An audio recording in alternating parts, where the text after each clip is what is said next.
Welcome to BNEWS Weekly. I'm Phil Gallagher along with BNEWS reporters Tad Stefanak, Chris Flaherty, Robert Paris, and volunteer reporters Sonia Rollins, Vijay Indikar, and Nakul Dinesh. Peter Brown with the weather and Gretchen Carey with the community calendar. Thank you for joining us.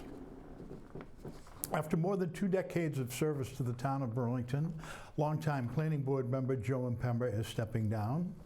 Impemba served 20 years on the planning board and 15 years on the select board, playing a role in shaping the community in more ways than one. At his final planning board meeting, colleagues took time to recognize his impact and thank him for his years of dedication, including a special chair dedicated in his honor. Since I have been here, I have had the pleasure of working with Joe on things like the new Building 19, Rogers Piano, Rockland Trust, and other town center development projects, and have learned a lot about the process from him. He has been a staunch advocate for staff well-being, and he will be very much missed by us. When I first joined the board and really didn't know much and spent probably the first 6 to 8 months just sitting and listening and learning, and I called on you quite frequently. You probably remember I would call Joe and ask questions, and you were always very generous with your guidance and support, and I appreciated it then, and I appreciate it now.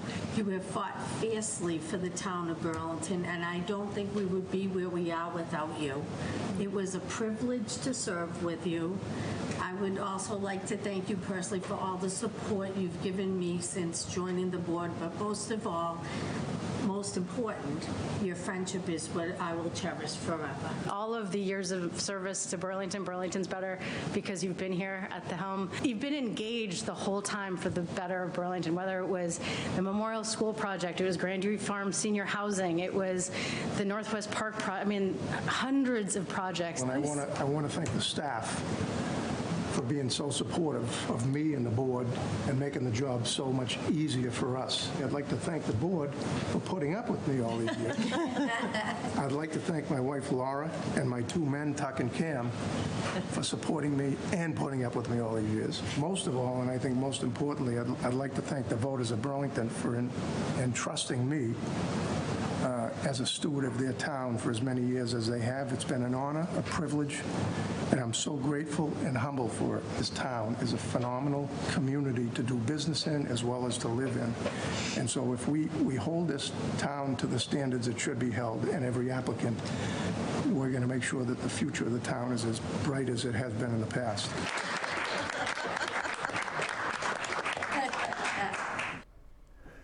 The Indian Americans for Burlington hosted a candidates afternoon, bringing residents and candidates together ahead of the upcoming town election. The event also featured participation from the Burlington High School Debate Club, with students leading debate segments and moderating the panel. Volunteer reporter Vijay Indikar was there and has this report. Hi everybody. We are here at Community Connect, hosted by Indian Americans for Burlington. And let's see what the event entails for us. So as Indian American of Burlington, we have always hosted, I think in the last 10 years, this event called Meet and Greet of the town election candidates. But we wanted to do something different this year. We wanted to bring the community, the town election candidates, and the youth in one single place, so that way the youth can actually care about the community and can ask more questions as well. This year we are welcoming our Burlington High School students, wherein we want them to come and talk about their views and question our candidates. In that way, we are educating our youth to know about civic duties so that they learn from this. Whether you have questions, concerns, or ideas, this is your opportunity to speak, to listen, and to be heard. Our next question is, seeing as the school building construction request was voted against, does anyone have any plan to attempt another vote or to create a new idea regarding the school improvement project? I see a lot of people have gathered over here, and we are very happy to have them here. Very proud to see so many people and so many residents, and our high school team has turned around here. For IAB, I think this, personally speaking, is the most important event we can have. Besides the cultural events, this is one very strong event where we can engage civically in the community and also provide a platform for the candidates to show what they're all about to the community. community. What a great event to keep Burlington folks informed. And this is Vijay Jankar out for BCAT. Burlington Police and Cops for Kids with Cancer recently came together to support a young Burlington resident and her family during a difficult time.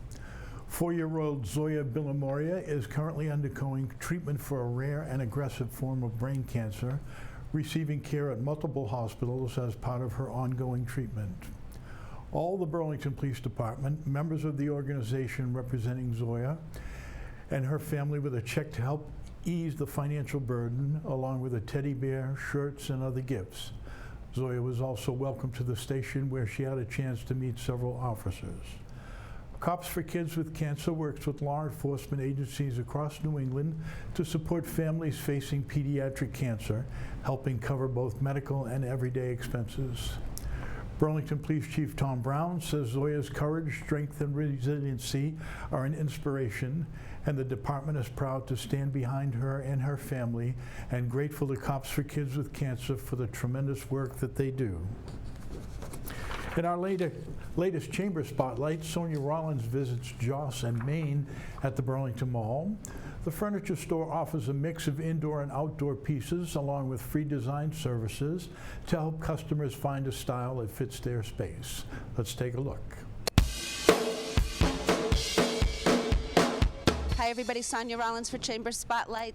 This month takes us into all things comfortable. Beautiful furniture, great colors, beautiful design, all located in Joss and Main's first store in Massachusetts, right here at the Burlington Mall. You're going to see some great things today, and I promise you will be inspired. Now you have some of these direct entries. So talk about Joss and Main. There's a huge difference between online and here in store. Yeah. First of all, Joss and Main, we're a specialty brand under Wayfair, so we're considered kind of a curated collection. We're known as like the art of the mix, so we have a lot of different styles on showcase. We have traditional, transitional, coastal, modern, a little bit of everything, so you can really create your own vision here. And we have an elevated kind of product selection, so above and beyond what's on Wayfair, Yeah. we have kind of a tailored style here in the showroom where you can take advantage of our complimentary design services.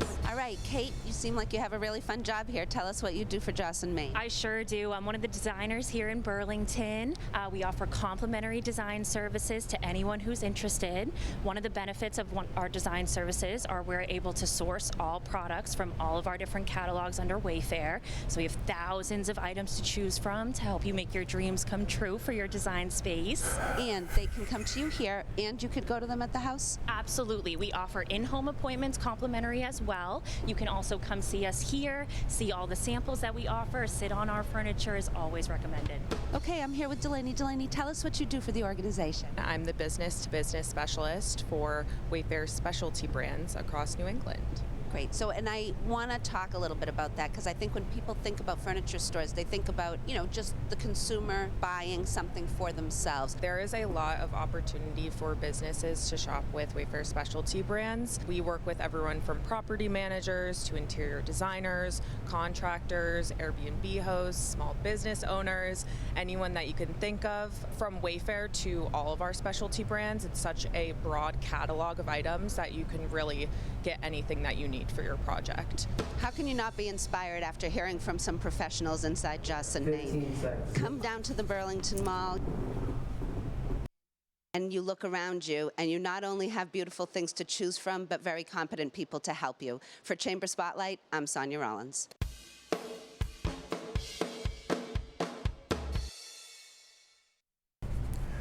People Helping People is launching a new way for the community to support its work with the monthly meal club. A recurring donation can help keep shelves stocked and ready to respond when demand rises. BNEWS reporter Tad Stefanak has more. The People Helping People Food Pantry has a new way you can make a sustainable contribution through its monthly meal club. The Monthly Meal Club is a new campaign that we've launched probably 4 weeks ago. So it essentially allows people to donate to People Helping People on a monthly basis. It's whatever amount they deem they can afford. So it's an easy way for them to donate. It allows a steady stream of revenue to come in, donations to come in to us so we can fill our shelves and provide food for all of our clients. Social media has helped the meal program by gaining some followers directly through our link on Facebook, actually. Last fall, due to budgetary constraints, we had to cut back on, purchasing milk, eggs, produce each week. We were expending a lot of money for those 3 items, and those are staple items. They're essential for people. So this steady stream of revenue coming in allows us to go back to that practice of purchasing those staple items each week. The Burlington Food Pantry also has another way you can donate. If you want to get rid of your car, you can donate it to People Helping People. So it's basically you go on to cars.com and just fill out some information, specify, yes, I want proceeds to go to People Helping People, and they'll come pick it up and sell it for you, and they'll do all the legwork for you, so you essentially have to do nothing if you want to get rid of your car. We posted a teaser a few weeks ago, and soon it'll be coming out on social media more often. The monthly meal club has been going great. Within 3-4 weeks, we've gained, I believe, 15 followers and subscribers to our monthly meal program, which is fantastic in only a few short weeks. So I'm very pleased with that. So be sure to sign up and make your monthly contribution. From the People Helping People Burlington Food Pantry, I'm BNEWS reporter Tad Stefanak.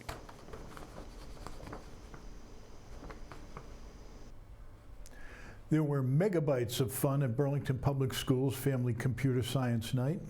Volunteer student reporter Nikhil Dinesh was there as elementary students and their families explored robotics, coding demos, and interactive tech activities.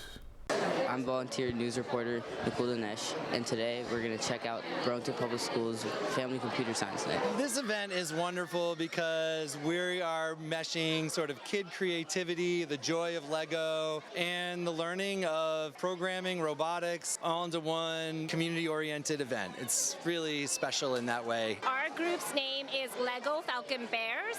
There's 5 of them here, and they all go to Francis Wyman. What's the coolest thing you've seen today? People enjoying looking at boards. All the motors and gears that I've seen. For me, what's really exciting to watch is that the students can access all of these different robots, no matter really their age. So as long as they have a bit of training in it, they can actually be successful in getting those robots to move and understanding all of those computer science capabilities. This is Stella. She's a Spot robot from Boston Dynamics. Spot is a robot that's used in traditionally industrial applications for inspecting manufacturing equipment. It's a ground-penetrating robot. It's driving around our map. It's going over colors, and once it detects a certain color, it'll yell an artifact. This is an amazing thing that the Burlington Science Department have put on for the kids. So what are we doing here? So this is the artifact detector. What it does is a brick goes down here. This will sense the light, and then this will move, and then it'll fall down here, and then you can collect the bricks that it detected. What things have you learned at this event? I've learned how invested the community is in what Burlington is teaching for computer science. I have many questions that parents ask me about what's happening in the classroom, what grades do we teach computer science, and even often how they could have the same sort of equipment, such as the Sphero Bolt at home, because they're just so impressed with their student learning that they want to reinforce that. I built a satellite so it can take pictures of the site and find more dig sites. The best part of this is when the kids are able to show their families what they're doing at school. It's really hard sometimes to bridge that gap with family communication, but this is a great night for kids to really show off what they're learning and for parents and families to see their excitement. We had over a dozen teams participate in this first sort of parent, family organized program, and I couldn't be happier with the results. Wow, that was a really fun experience. It seemed like all the families were having a lot of fun too. I'm Nikhil Dinesh, the news reporter here at Family Computer Science Night. The Burlington Public Library's Tiny Art Show returned this winter, expanding entries to include adults, teens, and children. A record number of participants took part, with their work recognized during a reception on March 26th. Chris Flaherty has the story. Art comes in all shapes and sizes, as local artists proved with their entries for the Burlington Public Library's Tiny Art Show. After a successful launch in 2025, this year the Tiny Art Show returned bigger than ever.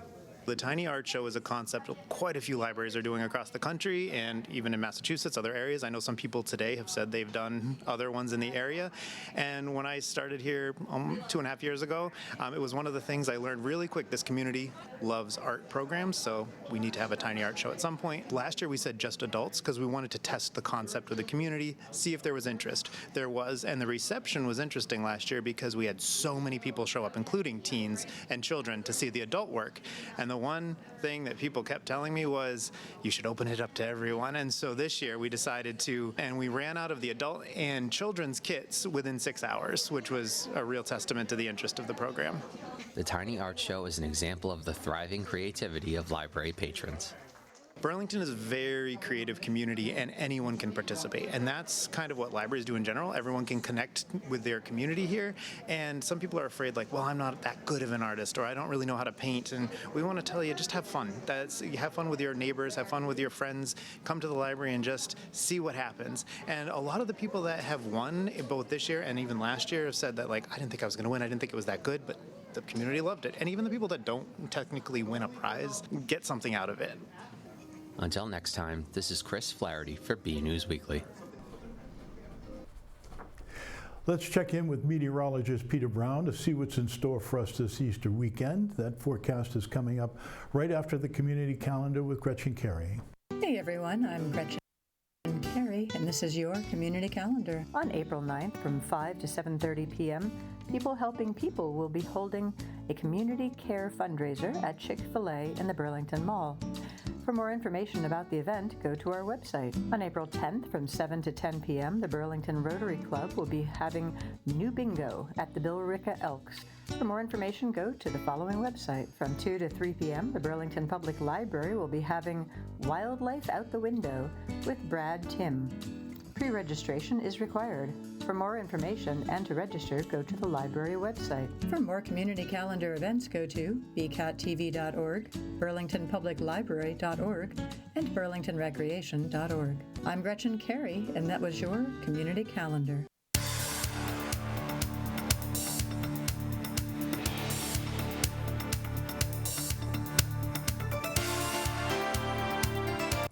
Well, hello everyone, this is Peter Brown with look at your weather for the next 7 days. Here we are finally heading into the first full week of April. I know that's some great news for those of us who have been waiting for the warm weather to arrive here in the Burlington area. Unfortunately, we've been kind of on a seesaw of temperatures over here for the past week or so. We've been seeing one day in the upper 60s to around 70, then the temperatures falling down near 40, then going back up to 70 and down again. So that unfortunately is one of the issues that we get when we go into the spring here in New England. We have a stationary front that's been around us for the past week or so, and every time that front moves about 20 or 30 miles north or south of us, that changes our air mass. Now, starting out our period on Friday, we are going to be on the warm side of that front again. Temperatures are going to be very pleasant out there in the mid-60s, so for once, 10 degrees above average, so that is going to feel really nice out there. As we round out the period getting in towards the end of next work week into April 9th, we should be seeing temperatures at this time of the year in the upper 50s to near 60. Now, don't shoot the messenger here at all, but it looks like those temperatures are going to be steadily decreasing again as we head through the period. So springtime just does not want to come into here in the Burlington area. And again, the only thing that's really reminding us that we're in spring is our sunsets getting later and later, now happening at 7:13 p.m. as we head in towards Friday. So that at least is still reminding us that it is indeed spring. Now, as we go ahead, let's take a look at what the Climate Prediction Center is calling for us in terms of temperatures and precipitation. And looking at our precipitation map, they are calling for us to have a fairly good chance of below average precipitation. That's pretty good after the pretty good douses of rain we've been getting over the past few days here in the Burlington area. We are steadily catching up on that drought that we've been going through all of this winter, so that's some good news. As we take a look at our temperature forecast, unfortunately, this is going to be nothing new for the period again. We're looking for about average to maybe even slightly below average temperatures again. That's pretty much been par for the course going back since October. Again, if you want the really, really warm weather, you're going to have to head back out west again. So as we go ahead, let's take a look at those 7 days of weather coming up. And of course, definitely a mixed bag of weather coming up here over the next 7 days. Again, starting out your period on Friday, we're going to see some spotty chances of rain showers out there. Temperatures fairly mild in the mid-60s.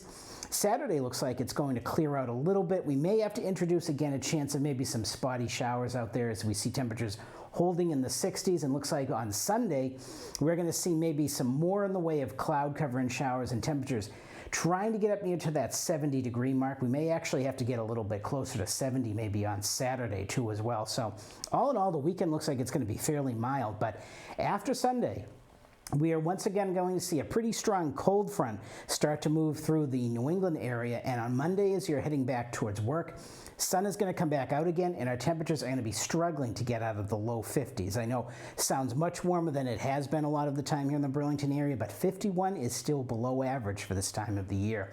As we get in towards Tuesday and rounding out the period into Thursday, we're going to keep that unsettled weather out there with the chances of showers each day. And in fact, on Tuesday we may have to, introduce the chance of some snow flurries mixed in with these showers, especially earlier in the morning and later at night as our temperatures struggle to get out of the mid to upper 40s, and we see those chilly mornings again there, down again near freezing. So everyone, get out there, enjoy the weather, and have a great week.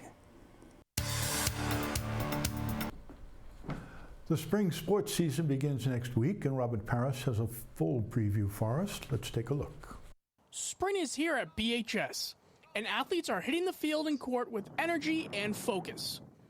Fresh talent is stepping into varsity roles, teams are fine-tuning their skills, and other programs, including Unified Basketball, are getting ready for their seasons as well.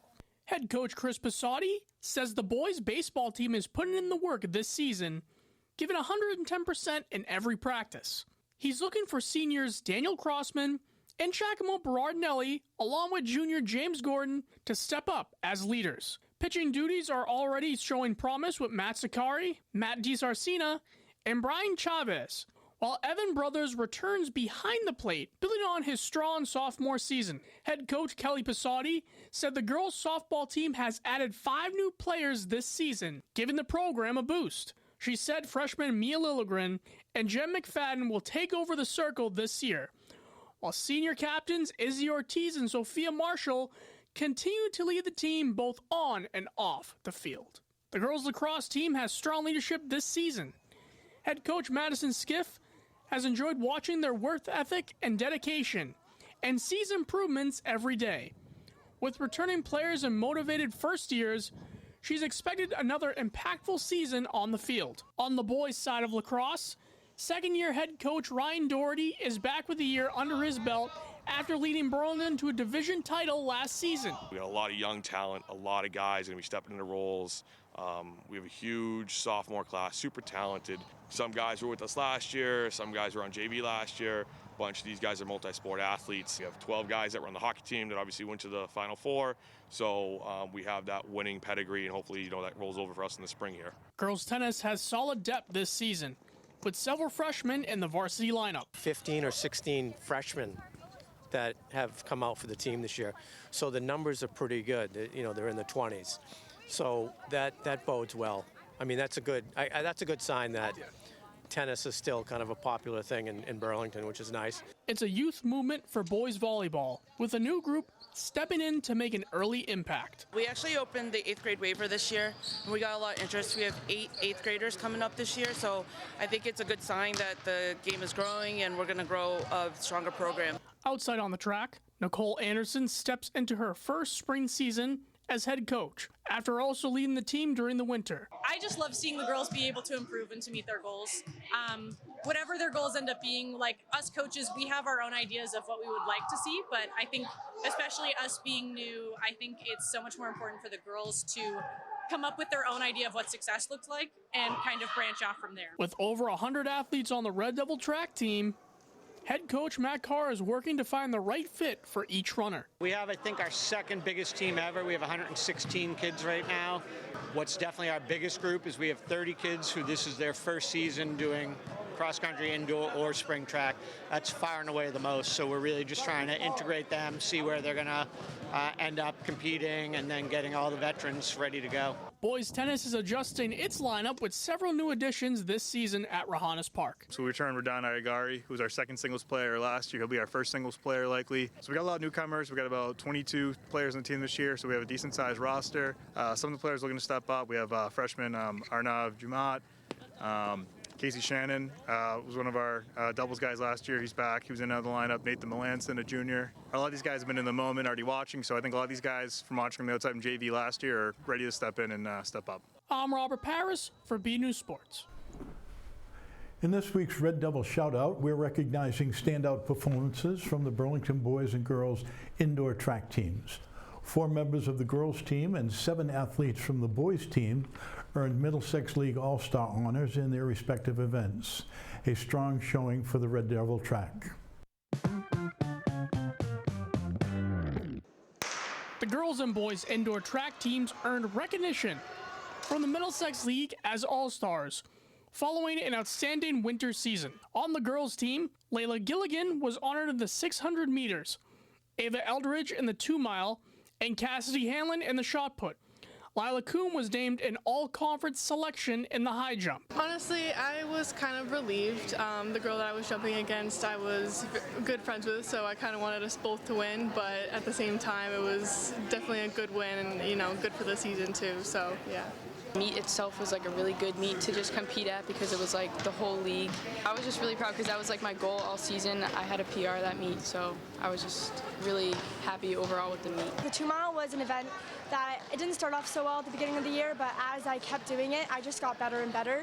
And I feel like knowing that I was able to get All-Star for the 2 mile was just really great because I worked towards that. I was just really grateful and really just like, I mean, I wasn't surprised because I know how much work I've been putting in and I know what I've achieved, but yeah, I was just really grateful for seeing that all that work paid off. Head coach Andy expressed how proud she is of her athletes, noting that having multiple All-Stars in her first year makes the achievement even more special. All of them did so well throughout the season, and it was really exciting and gratifying to see them have their names etched into the league titles as All-Stars in all conference. So yeah, it was really exciting for them to be able to get that.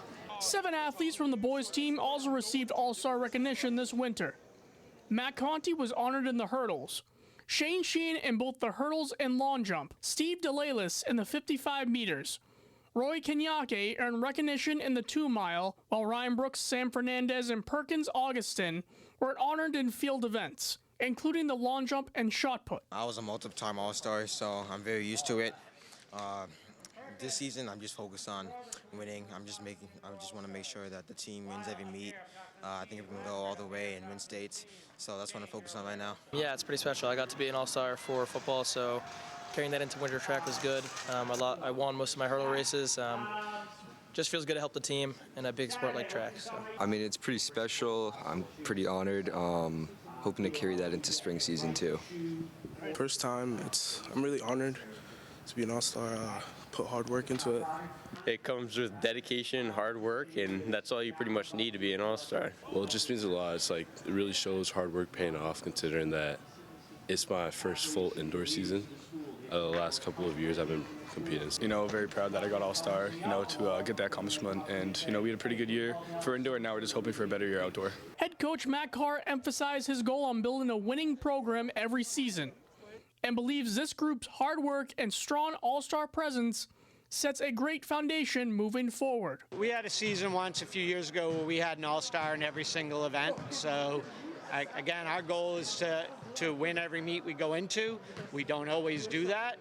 We've done it more often than not having done it, but there's room for improvement for sure. We have some talented kids. We have some kids who work hard. We have some kids who are really just learning how to work hard. Congratulations to both the girls and boys indoor track teams on an incredible season and their well-deserved All-Star honors. This is the Red Devil Shoutout. This week's photo of the week comes from Mary Leach, a frequent contributor, who captured a beautiful photo of maple buds popping at Leahy Clinic. She says, "Spring is in the air and I'm liking it." Great photo, Mary. Thank you. We'd like to see your photos. The photos could be of something you see around town, signs of spring, or even photos of your family members, friends, and pets. Whatever you think is interesting and would like to share with us in the community. Send them to bcat@bcattv.org with the subject line Photo of the Week. That's all for this week's edition of BNews Weekly. Next week, Juliana McGrain returns with sports as the spring sports season kicks off. We'll also have a report from the Council on Aging Senior Prom, the return of our Critters Up Close segment, and much more. Thank you for joining us, and for those of you who celebrate, have a happy and safe Easter. I'm Phil Gallagher. We'll see you again next time.